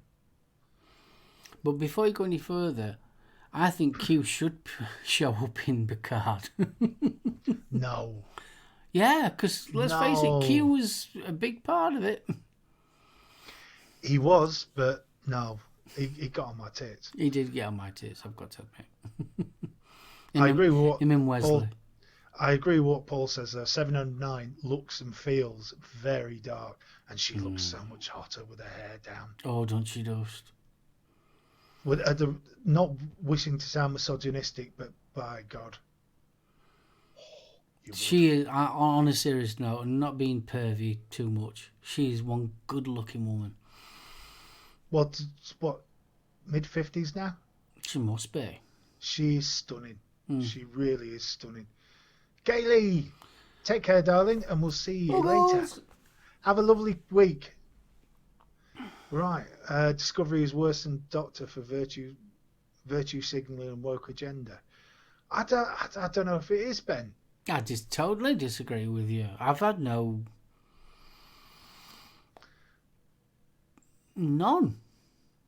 Paul says he'll take the pervy part.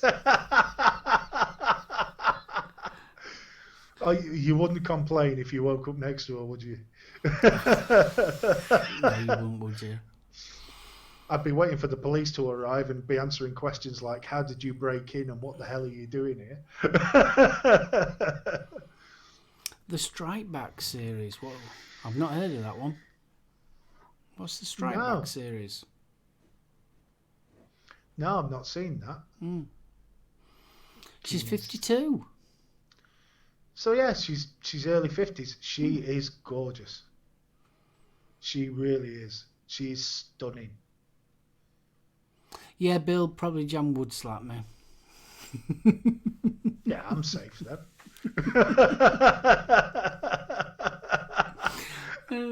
But yeah, what a body. Later, Crom. Later, Crom. You take care, kiddo. So, Doctor Who, go on then. I'm just sick of being preached at. Sick of being preached at. Not happy with the way that there's been so much more they could have done with this series. Yeah? I know they decided not to use classic enemies up until the end. Yeah, but they've been hinting at the Cyberman the whole series. Oh, yeah. But did they really think a 10-minute spot with Captain Jack was going to wipe out all the PC crap that we've had to put up with. I mean, all right, last week's episode, it wasn't a bad episode, but I wouldn't call it a classic. Definitely not. No. And I definitely wouldn't say it was. It didn't feel to me like the build up to a big, successful final. You know, they'd already leaked the Master was going to appear. The Byron Dome, the Byron and Shelley Dome. That episode, it's the first one I've wanted to throw something at the screen. It was just dross. It was putting people in character where there was no need to. It was same with Tesla. What was the point with that? God knows. I just don't get where they're trying to go with it. I don't think they know, and that's the problem. Picard is toxic at home, white male, according to the all-powerful women in the show. No difference to the PC stuff there. I don't agree with that. No. I definitely don't agree. I know there's people saying that Picard's getting bossed around by a lot of the female characters. No, I don't think so. I think Picard's got older. But when you look at the Picard character, the core values are still there. The rod of iron is still there. It's just, it's got a lot softer. He's putting up with a lot more. Also, when you think about his character, what his character's had to go through. Yeah. I mean, let's face it, you cut Picard in half and he reeks of the Federation. Yeah. And when you think about it, the Federation have turned his back on him completely. And what he believed, that he thought that what the Federation was and what it really is. He's an old man. I mean, how old is he? I mean, I'm not 100% sure how old he's supposed to be portraying, but he generally is, and he's somewhere around his 80s. Yeah. So and you will find that an 80-year-old man, of most women will model coddle him. And I'm like that now. Anything for a quiet life, as long as it doesn't interfere with what I want. If it's something I want to do and somebody starts barking at me, I'm going to bite them. And Picard has done that. Yeah. In the actual show, he has done that. And he is being model coddled probably a bit more than what you'd think. But he's an old man. And people do kind of, come on now, come on. He's that one, isn't it? Yeah, I mean, God almighty. I don't think... I'm not sure where all this alpha male stuff comes from, but I really don't think I just want to put in a point on that one. Picard, has always said that he's got over being... He never has. He never has. There was a point where he was went back to the vineyard with his brother. Yep. And they ended up having the big fight in the fields, and Picard broke down and cried his eyes out to his brother with his about being converted with a Borg. He has never ever got over being assimilated, ever. I would be amazed if anybody ever did. I mean, we all put up a front, and I think that they've done it very cleverly. They put up a front. It's like, I'm all right. I'm cracking on. I'm a man. But really deep down, it's cutting him to the core. Look at divorce. Yeah? How many people do you know that are divorced? Yes, there's a certain amount of time where they will appear upset, but eventually, to the public eye, you will move on. You will get on with life, etc., etc. I'm betting 3 o'clock in the morning, you're still wondering what your ex is doing. You know? I mean, that point where he was he was researching the Borg, and then that image of him as a Borg and the mirror. I thought that was really clever. Oh, with the holographic computer screen. Yeah.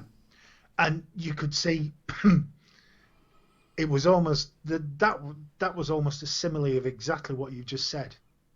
The public face was the hard Borg, as in, I'm over it, it didn't affect me. And then the man inside was clutching his face and really upset. I thought that was a lovely bit of imagery. Yeah, because it's bringing. I think the difference between Picard and probably the Next Generation and the films, this is kind of bringing it more to realism as well. Emotionally, it's getting it a bit more realistic. He's not the impervious bloke that he comes across on Next Generation. You started seeing little bits of more emotive behaviour in the later series on Next Generation, didn't you? Yeah. Not a huge amount, but enough to make you warm to the character. With Picard, you're getting the full picture. But you're also seeing him... There was one line in it where they reeled off all the old crew members. Yeah, Geordie and Riker and all the rest. And he turned around and he just exploded. The passion. No! Because he didn't want to be carrying him into danger again. He couldn't do that to somebody, you know. I just thought it was such a lovely touch. Yeah, for me personally, he's just brought that humanity to the character of Picard. I mean, you go back to right at the very beginning of Next Generation, he was so stern and... John, big shout out. John. Thank you very much. I don't see the fascination with Stargate. I don't. I never got on with Stargate. I loved the film, but I just didn't like the series. Oh, the series was just watered down. I think the problem is, the thing is, John, there's not, at the minute, if you like stuff like Picard, if you like stuff like Next Generation, Discovery, etc., there's not a lot in the offing now. You know, this is pretty much it. We've got the boys to look forward to. Preacher's finished. You know, Picard. Irish! Lovely to see you, mate. Ben's just putting, Curtis has completely disregarded Roddenberry's Utopia version. Yeah, but the thing is, though... I would disagree with that. I would disagree with it. Because Picard himself is Roddenberry's utopian vision. He believes that the Federation should be helping all. And it's becoming more evident. Oh, Altered Carbon, wanting to talk about that as well. It's becoming more evident that the Federation has been perverted by outside forces. So I'm expecting big things of the end. I know. Have they approved a second series yet? I don't know. Blooming up so. So do I, because there's no way they're going to be able to wind this up in one series. I think you will find in later series, if they are allowed, that you end up seeing the Federation becoming more of what it was. I think me personally, I think there's a big picture going off. I really do. If, and this is a big if this goes in the line that I think it's going to go, I believe that the Federation will actually come back to being how it was supposed to have been. Because obviously the truths that's going to be found out by Picard, by the android, by that, they're going to find out the actual hidden agendas that was going off in the Federation in the first place. Because that it's leading that way. Why, obviously, the Mars Peninsula was destroyed by the androids in the first place. And I think we're going to find out that line. Yeah, I'm looking forward to that bit. Amazon has dropped season 2, apparently. Yeah, there's been a lot of umming and ahhing from CBS because they were hoping that this was going to do what Game of Thrones did. You know, pull in new subscribers and then not getting the subscription rates that they were after. Netflix originally dropped Picard because they weren't happy with the way it was going. so Amazon picked it up. But speaking of Netflix, the second season of Altered Carbon's now up. Mm-hmm. Now, if you like a mix of sci-fi and almost film noir, I would highly recommend Altered Carbon. The first series is a standalone story, yeah, and the second series picks up on the character arcs. Now, the clever way they're doing this is basically the human race has become immortal, if you will, thanks to implants. So bodies are no longer bodies, they're known as sleeves. Yeah? Yeah. So this implant can be swapped from sleeve to sleeve, and the implant is effectively your memories and your personality. Yeah, I've seen the first one. The first one, awesome. Thoroughly enjoyed it. The second season, no, it's not as good as the first, but it's still got a lot of really interesting points. Yeah, because if you was poor, you ended up with whatever body you got. Yeah, that's basically. Right. Yeah. So there was like municipal sleeves, so you could end up with a municipal sleeve. So you could be a 6-year-old kid of a poor family who the body dies because of whatever, and you might end up in the body of a 90-year-old. Now, that was one scene in Series 1, which I thought was doing really, really well. Can you recommend for a good creamy fruity liquid? Tom, to be honest, I would go for the Whitlicker Raspberry, the Karimu yogurt. If you like wanting a really rich, creamy yogurt, go for that. Definitely, yeah. Should definitely be able to get hold of it, mate. Yeah. I mean, that raspberry Whitlicker is absolutely gorgeous. Oh, that I can't get enough of. And obviously people in the shop can't, because every time I go in, they're out of stock. Yeah. Even though he's ordering. Ben's actually was saying that they've upped the amount they were ordering, and they're still running out. Yeah, we've upped it as well. We're running out all the time. So they're very popular at the moment. It's just so different though. There's nothing else on the juice market in this area that is comparable to it. It's just lovely. It really is. And I'm enjoying this apricot, even though it is a little bit sweeter than I normally have. After a while, the sweetness does drop. Yeah, I think that's because you get used to it. Yeah, but yeah. No, I mean, the Altered Carbon, it is very dark film noir. It's an old-fashioned sort of crime story. When did the first season come out? God, about 2 years ago. Yeah, I'm going to say, I thought it was about that. Yeah, I know it's based on the book. There's a book called Altered Carbon. The basic ideas are there with the sleeves and the implants, but the story's very different. There's a fair whack of gratuitous nudity in both series, so if that's a plus, feel free. Totally's just come up with a question, which is quite interesting. Totally changing from what we've been talking about, but quite interesting. Right. Anyone use a puff counter and actually see how many puffs per day they take? It's quite concerning when you see it. Do you know something? I don't. Well, because I'm on Mex mainly. My puff counter resets when I change the batteries, yeah? And I'm currently showing 485 puffs since I changed the batteries, which was at the start of the show. I've took 51 puffs since. Well, there you go.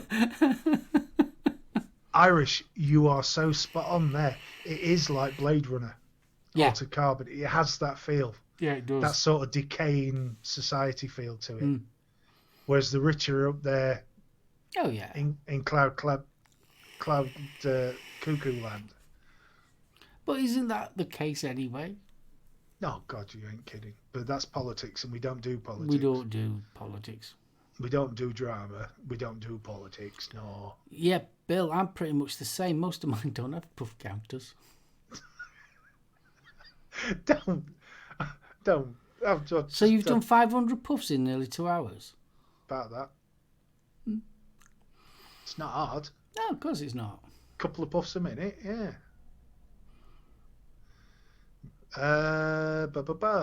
Iris, rumour has it there's chatter of a Blade Runner series being made. They would have to handle it very carefully. The original Blade Runner's a classic. I love that. To be honest, the Blade Runner 2045, really enjoyed. Yeah, I enjoyed it. Yeah, it just didn't. Something was missing. It was good, but there was something. I don't know. It's because like Blade Runner was so groundbreaking. Yeah, but it was also of the time as well. Do you think? Yeah, it was 2045. 2049. You're quite correct. It almost felt like you were harking back. And it still didn't answer the what were they, won't they question about Decker being a simulant. Yeah. So it was interested. That's a very valid point there, J. Jerry. You never counted your puff when you smoked. Yeah. That is totally true, that. Yeah, it is. I must admit. Isn't it interesting, though, with stuff like puff counters? Do you really need them? I never use them. I can't see the point of a puff counter, but that's just me personally.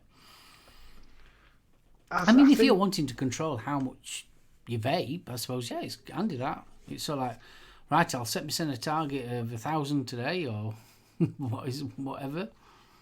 I mean, you could do that. I'm more like Ben, to be honest. I tend to count.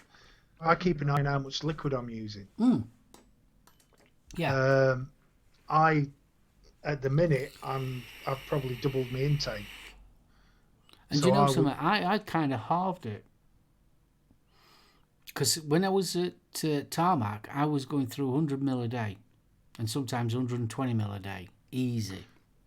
Tetley, to be honest, with stuff I've got going on at the minute, that doesn't surprise me. You got to remember, mate, on a good day, I was a 40 a day smoker. On a bad day, I could double that easily. See, when I was smoking, I were on about 30 a day. Easy. On a bad day, yeah, you can double that as well. Yeah. But since I've gone from Tarmac to working in the vape shop, I'm vaping a lot less. If I'm at work, the only time I can vape is I literally get a half-hour break. So I can vape up to the point I go into work, 4 hour of no vape, half an hour of vaping, 4 hour of no vape, and then out. And once you get into that cycle, you find that you're actually vaping less outside of it. Yeah. But at the minute, because I'm at home, I do seem to be spanking the old juice, which is hence the Sweetie range, which was proper bargain find, though. I'll keep an eye out for more of that. Yeah, I mean, I'm in a vape shop, so I mean, I was lucky when I was at Tarmac that I could vape anyway, because I was the only one in office, so I vaped like nobody's business. But now, I mean, even in a vape shop, I can vape as much as I want, but for some reason, I don't know why, my vaping has gone down something wrong. I do find if I'm in the shop with the lads, it's not smoke, yeah, because other people are vaping as well. I know it's not physical, it's in your head, but because there's a sort of miasma of vape, you don't feel the need. You know what I mean? Do you get what I'm saying? Not really. I understand where you're coming from, yeah. There's no such thing as second-hand vape. It's not like if you're in a very smoky cigarette-filled room, you would actually be breathing in the nicotine and all the rest I've noticed when I go to like an expo, I vape even more.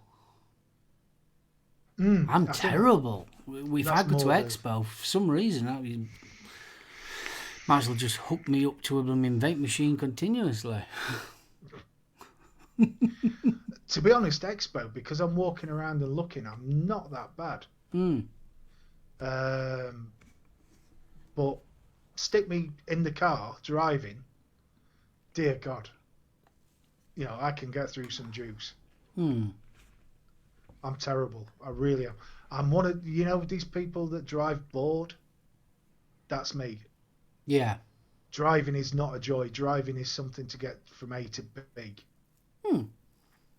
Whereas the vaping is my enjoyment of that journey. Hello.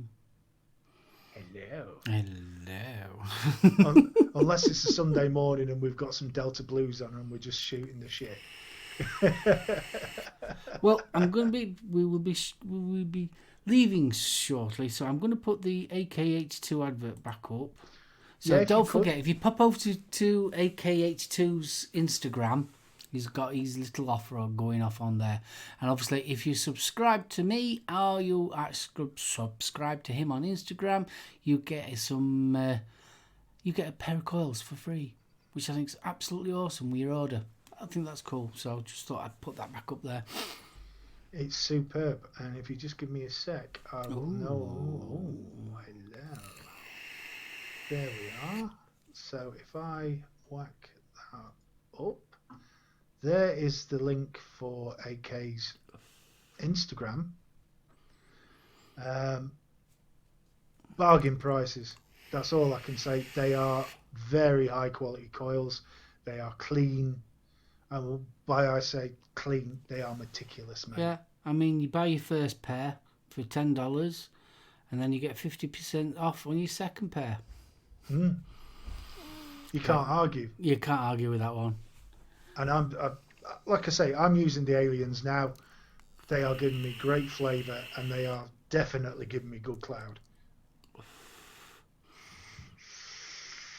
Ooh. Paul Rebel says Alliance.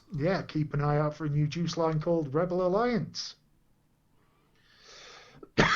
Well, Bill, if you pop over to Insta or you pop over to, I think he's on Facebook as well. So he's on Twitter. He's definitely there on your flavour of social media. Yeah. So just knock him up. Hiya, Chris. 60 to 80 on the booze and the cookies. Yeah, I know that one, Paul. Don't, mate. There's nothing worse than a Donna cookie.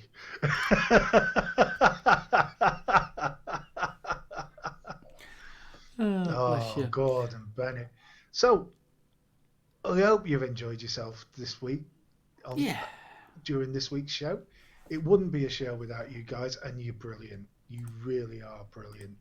It's like having a family all sat around a table on a Sunday afternoon. What are we vaping on? You're about an hour too late for that, Chris. 2 hours delayed. Yes, yeah. Dear God, was it 2 hours? It was. Yeah, that's gone so quick again. I know. Well, and Grumpy, we love you too. I think it's awesome. We all can't. If we were all the same and we all agreed the same, life would be very, very boring. It's one of the biggest reasons why I love the vape community. Is because we're all doing the same thing, but we're all doing it slightly differently. Unless you cron. I love that. Unless you cron, in which case you're going to giggle yourself. I do love him. He's Bless awesome. him. Oh, I mean, this is half the joy of vaping. Think on this. How many of you got into a conversation about what you were smoking when you were smoking?